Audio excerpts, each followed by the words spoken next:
오늘 새벽은 우리 보라 목장을 섬기고 있는 전영호 목자님 간증을 잠깐 듣도록 좀 부탁을 드렸고요. 오늘 새벽에는 잠언 말씀과 함께 우리 전영호 목자님 간증을 잠깐 듣도록 하겠습니다. 오시죠.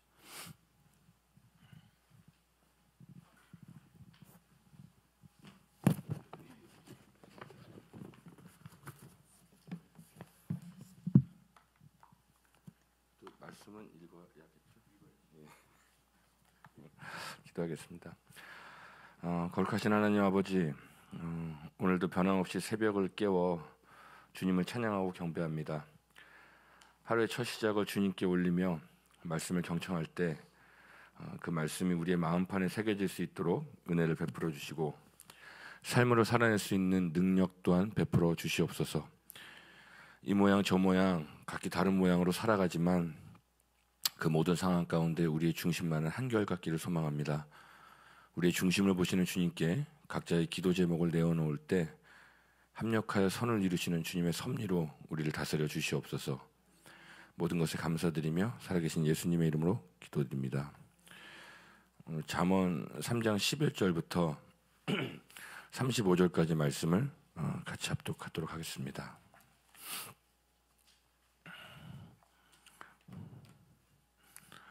다 같이 읽겠습니다. 아이들아, 주님의 훈계를 거부하지 말고 그의 책망을 싫어하지 말아라. 주님은 당신이 사랑하시는 사람을 꾸짖으시니 마치 귀여워하는 아들을 꾸짖는 아버지와 같으시다. 지혜를 찾는 사람은 복이 있고 명철을 얻는 사람은 복이 있다. 참으로 지혜를 얻는 것이 은을 얻는 것보다 낫고 황금을 얻는 것보다 더 유익하다. 지혜는 전주보다 더 값지고 내가 갖고 싶어하는 그 어떤 것도 이것과 비교할 수 없다. 그 오른손에는 장수가 있고 그 왼손에는 부귀영화가 있다. 지혜의 길은 즐거운 길이요 그 모든 길에는 평안이 있다. 지혜는 그것을 얻는 사람에게는 생명의 나무이니 그것을 붙드는 사람은 복이 있다. 주님은 지혜로 땅의 기초를 놓으셨고 명철로 하늘을 펼쳐 놓으셨다. 그분은 지식으로 깊은 물줄기를 터뜨리시고 구름에서 이슬이 내리게 하신다. 아이들아, 건전한 지혜와 분별력을 모두 잘 간직하여 너의 시야에서 떠나지 않게 하여라. 그것이 너의 영혼의 생기를 불어넣으며 너의 목에 우아한 장식물이 될 것이다. 그때 너는 너의 길을 무사히 갈 것이며 너의 발은 걸려 넘어지지 않을 것이다.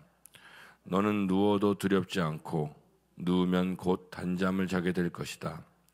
너는 갑자기 닥치는 두려운 일이나 악한 사람에게 닥치는 멸망을 보고 무서워하지 말아라.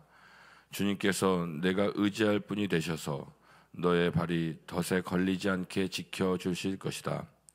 너의 손에 선을 행할 힘이 있거든 도움을 청하는 사람에게 주저하지 말고 선을 행하여라.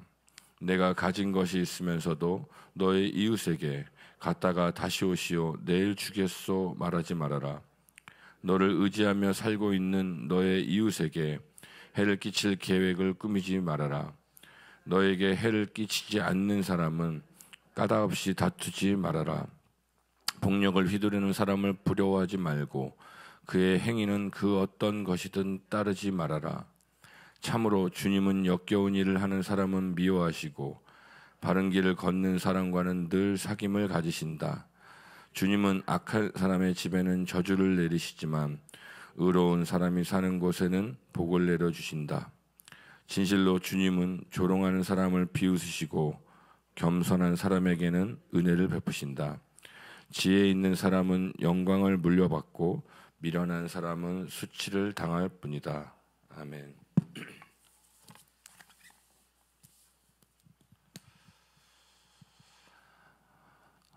오늘 말씀의 주제인 지혜와 관련해서 부끄럽지만 평소에 느꼈던 점들과 생각했던 점들을 좀 담담히 나누고자 이 자리에 섰습니다. 새벽을 깨워서 담임 목사님의 은혜로운 말씀 설교를 듣고 하루를 시작하시고자 했는데 당황하셨을 여러분의 마음에 불편함을 드리는 점 미리 송구함을 전합니다. 오늘 본문은 지혜와 명철에 대해서 이야기하고 있습니다. 사람은 누구나 지혜롭고 명철하기를 소망하고 또 지혜는 구약을 관통하는 핵심적이며 자주 강조되는 말인 것 같습니다. 오늘 13절의 말씀에는 지혜를 찾는 사람은 복이 있고 명철을 얻는 사람은 복이 있다고 합니다. 그렇다면 지혜란 도대체 무엇일까라는 생각을 한번 해보게 됩니다. 우리가 세상을 살아가다 보면 저 사람은 참 지혜로워 하는 말을 경우가 있습니다. 그렇다면 우리는 어떤 상황에서 주로 이런 말을 쓰게 되는 걸까요? 아마도 마음이 불편한 상대방의 감정을 잘 이해해 주거나 혹은 또 인내하면서 잘 경청하고 적절하게 응대해 주거나 혹은 자신의 유익을 추구하면서도 상대방의 유익을 함께 배려하는 모습에서일 수도 있습니다. 그렇게 타인을 의식하고 배려하는 의사결정들을 할 때 우리는 지혜롭다라고 얘기하는 것 같습니다. 그렇다면 그러한 이타적인 삶에 대한 태도가 어떻게 만들어지는 것일까를 생각해 보게 됐고요. 오늘 저는 다소 좀 무겁게 느껴지시겠지만 죽음에 대한 이야기로 시작을 해보고자 합니다. 왜냐하면 저는 삶에 대한 태도는 결국 죽음에 대한 이해가 결정하는 것이라고 생각하고 있습니다. 그래서 그것이 또 곧 지혜의 출발이라고 생각하고 있기 때문입니다. 만약 우리가 한 번뿐인 인생을 죽으면 끝이다라는 생각으로 살아간다면 여러분들은 어떻게 살아가시겠습니까? 아마 하나님을 믿지 않는 세상 사람 대부분은 실컷 마시고 실컷 즐기고 또 그렇게 살자 하지 않겠습니까? 생명이라는 한자를 풀어보면 살라는 명령인데 이게 어떻게 사는지는 없고 죽으면 그만이라고 생각을 하니까 아마도 아등바등 손에다 더 쥐고 또 더 누리려고 하는 것 같습니다. 하지만 예수님을 인격적으로 만난 사람들에게서 나타나는 공통적인 모습은 죽음에 대해서 소망을 두고 산다인 것 같습니다. 죽음에 대한 소망, 참 듣기에 따라서는 되게 섬찟하게 들으실 수 있는 말씀인데요. 부활하신 예수님을 통해서 내 믿음이 영원하고 연결되어 있다는 사실을 알게 됐고 또 그 사실을 믿게 됐을 때 비로소 삶을 대한 태도가 달라지는 것 같다는 생각을 해봅니다. 성경에서는 간혹 죽음을 잠에 비유하는 것을 보게 됩니다. 결국 그리스도인에게 죽음은 두려운 게 아니라 잠에 들었다가 깼더니 다른 곳에서 일어나는 것, 이런 생각도 한번 해봅니다. 우스갯소리를 하나 해보겠습니다. 어느 삼형제가 어머니의 마지막 임종을 지켜보고 있었는데 첫째 아들에게 어머니가 굿나잇 하더랍니다. 그리고 또 둘째 아들에게도 굿나잇 하더랍니다. 근데 셋째 아들에게만은 굿바이 하더랍니다. 그 셋째 아들이 엄마 저한테는 왜 굿바이라고 하세요? 얘기를 물어보니 어머니가 너는 하나님을 안 믿지 않니? 하더랍니다. 이 화들짝 놀란 셋째 아들이 예수님을 영접했다는 우스갯소리가 있습니다. 저는 가끔 제 아내와 아이들에게 내가 죽거든 장례식장에서 절대로 울지 마라 라는 얘기를 하곤 합니다. 잠시 헤어짐의 슬픔은 있겠지만 아주 잠시만 좀 눈물을 흘리고 아버지가 천국 갔으니 기뻐하며 춤춰도 된다라고 이야기를 하고도 합니다. 이 얘기를 듣고 저희 막내는 자기는 그렇게 못할 것 같다고 하는데 제일 이뻐하는 둘째 딸내미는 아주 흔쾌히 오케이 바로 합니다. 그 말 듣자니 왠지 목구멍에서 말은 했지만 뭔가가 쑥 올라오는 걸 보면 저는 아직까지도 참지혜가 부족한 게 분명합니다.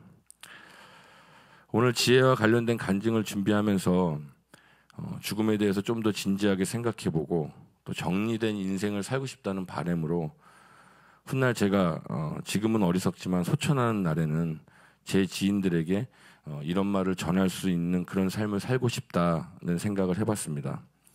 그래서 지금부터 그 생각들을 여러분과 잠시 나누어 보도록 하겠습니다. 사랑하는 아내 김진희 목녀, 남편이라는 게 결혼하고 14년이나 그렇게 세상에 대해서 아는 척하고 잘난 척하며 거의 매일 새벽 신문하고 같이 술에 취해서 귀가하던 남편을 위해서 간절히 기도해가지고 예수님을 영접하게 했더니 요즘은 우리가 조금 더 믿음이 굳건히 서야 한다면서 성경 읽었냐? 큐티했냐? 기도했냐? 물으면서 더 재수 없어진 남편을 이 순간까지 이해해줘서 고맙소. 그래도 우리가 목자 목료하면서 구원한 VIP를 생각하면 뿌듯하지 않소? 잘난 척은 했지만 그래도 우리가 같은 영성을 가지려고 부단히 애쓴 덕에 영혼에 대한 애타는 마음이 당신에게 부어져 내가 이혼당하지 않고 살게 하신 것은 하나님의 계획이었음을 확신하오. 그래도 목장을 30년 넘게 해보니 복이라는 건 우리 자신을 누군가에게 내어주려고 결단하는 마음이라는 걸 알게 하셨는데 그것을 인해 우리가 얼마나 행복한 인생을 살았소. 이제 내 잔소리 뒤로하고 하나님과 친밀하고 충만한 시간 보내고 조만간 꼭 만납시다. 그리고 예전에 당신이 내게 다시 태어나면 나랑 결혼할 거냐고 물었는데 난 절대로 안 할 거라고, 그건 나를 위하는 게 아니라 당신을 위한 거라고 궤변을 들었는데 다시 한번 사과하오. 남자라는 동물이 원래 그렇게 이기적이라오. 만일 지금 당신이 묻는다면 나는 꼭 당신과 다시 결혼해서 목장을 더욱 아름답게 하고 싶소. 하지만 당신도 알다시피 천국은 시집장가가 없다오. 사랑하는 하늘교회 가족 여러분, 저는 35년 전에 대만 알파를 통해 예수님을 만났던 그 시간을 지금도 잊지 못합니다. 초신자 시절에 예수님을 알고 나니 세상이 얼마나 아름답던지요. 교회에 출석하는 모든 가족들이 너무나도 사랑스러워 보이고 뭔가를 자꾸만 주고 싶은 요상한 마음이 들었었습니다. 왜 담임 목사님께서 수고하고 짐진 자 다 내게로 오라 라고 말씀하셨는지 감격했었습니다. 하지만 앞불사 교회는 환자들이 모이는 곳이구나를 아는데 그리 긴 시간이 걸리지 않았습니다. 그 사실을 깨닫고 살짝 고민하려고 하자 담임 목사님은 교활하게 웃으시며 나 죽고 너 살아라를 선포하시더군요. 그 바람에 35년간이나 죽어야 되는 인생이 되고 말았습니다. 하지만 그 마음마저 행하실 수 있도록 도와주신 성령 하나님 덕분에 이렇게 살다 가게 해주셔서 감사합니다. 나 죽고 너 살라는 마음은 성령 충만이 없으면 할 수 없다는 것은 여러분도 잘 아실 겁니다. 어떤 날은 은혜로 인해 기쁨이 넘쳤다가도 어떤 날은 은혜가 너무 안 돼서 힘든 날도 있지 않습니까? 하지만 시간이 지나고 돌이켜보니 그 힘들었던 시간 동안에도 하나님께서는 보이지 않는 곳에서 일하고 계셨습니다. 그래서 더욱 겸손할 수밖에 없게 만드시더라고요. 한때는 은혜 없이 살 수 없어서 은혜를 잔뜩 쌓아놓고 살고 싶은 욕망에 신앙과 관련한 책, 또 성경, 기도에만 몰두했던 적도 있었는데 나이가 들고 뒤돌아보니 세상 멀리하고 아무것도 하지 않고 기도할 때보다 세상 가운데 말씀대로 살려고 애쓰며 부딪히고 깨지고 박살날 때, 또 그때 주님 찾을 때 주로 주시더라고요. 은혜란 마치 하늘에서 내리는 만나와 같은 것 같습니다.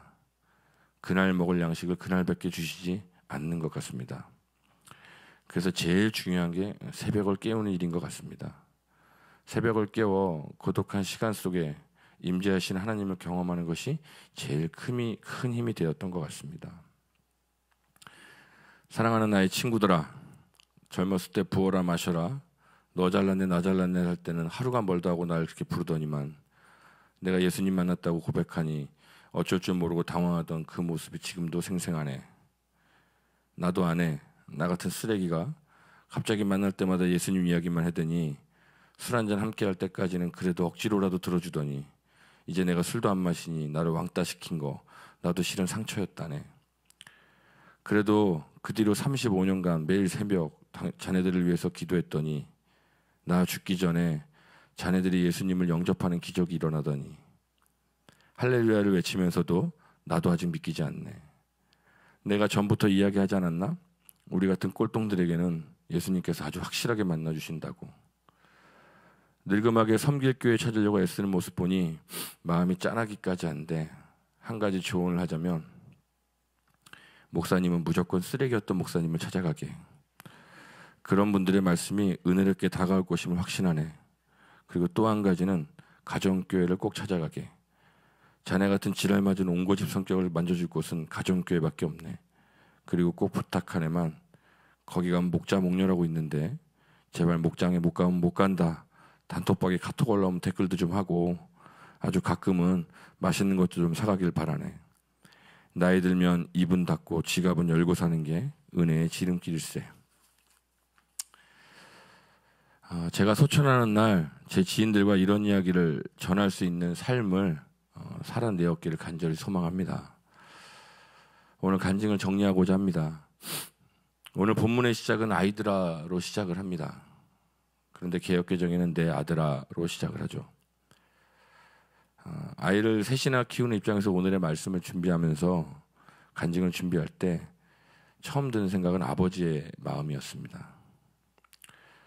정말로 세상적이었던 제가 예수님을 영접하고 오늘 부끄러운 간증이지만 하나님을 드러날 수 있는 은혜는 2019년도에 소천하신 아버지의 기도가 쌓였었기 때문이라고 확신하고 있습니다. 아버지께서는 매일 새벽을 깨우시며 저를 위하여 기도하셨었는데 그 당시 아무것도 모르고 세상만 쫓던 저는 아버지께 성공하려면 기도할 시간에 노력을 해야 된다고 벼락 맞을 소리만 했던 쓰레기였습니다. 그런 저를 인내하시고 매일 새벽을 깨우셨던 아버지의 기도 응답 때문에 제가 예수님을 영접하게 됐고 새벽 예배에서 아버지와 만났을 때를 제가 생생히 기억합니다. 진짜 뻘쭘했습니다. 기도하고 가실 때 제 어깨를 두드려 주시고 가셨던 아버지가 지금도 기억이 납니다. 그때 더 많이 만날 수 있었는데 하는 아쉬움이 크기도 합니다. 아버지가 소천하시고 나서는 본당이 3층이었을 때는 항상 앉아 계시던 자리의 모습이 눈에 선해서 마음이 힘들 때도 있었습니다. 하지만 지금에서야 왜 아버지는 새벽을 깨우셨는지 조금이나마 알 것 같습니다.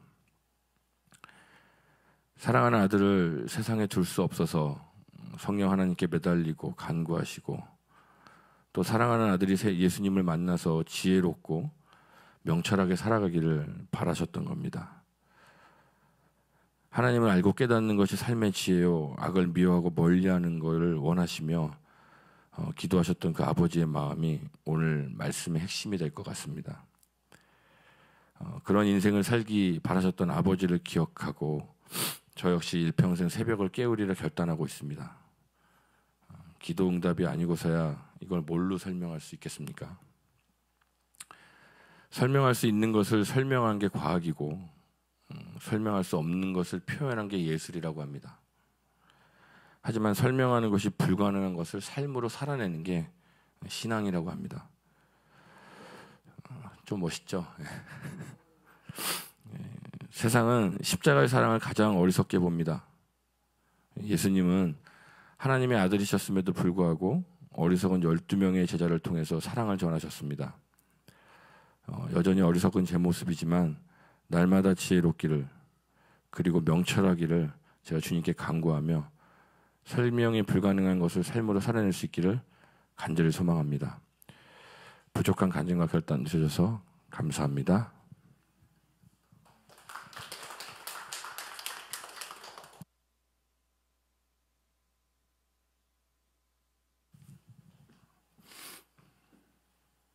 어떻게? 표현할 수 없는 걸 설명하는 게 과학이고 설명할 수 없는 걸 과학이고 표현하는 게 예술이고 그걸 살아내는 게 신앙이라고요? 우와, 저거요, 저거. 시간 기도합시다. 그렇게 살 수 있도록 해달라고.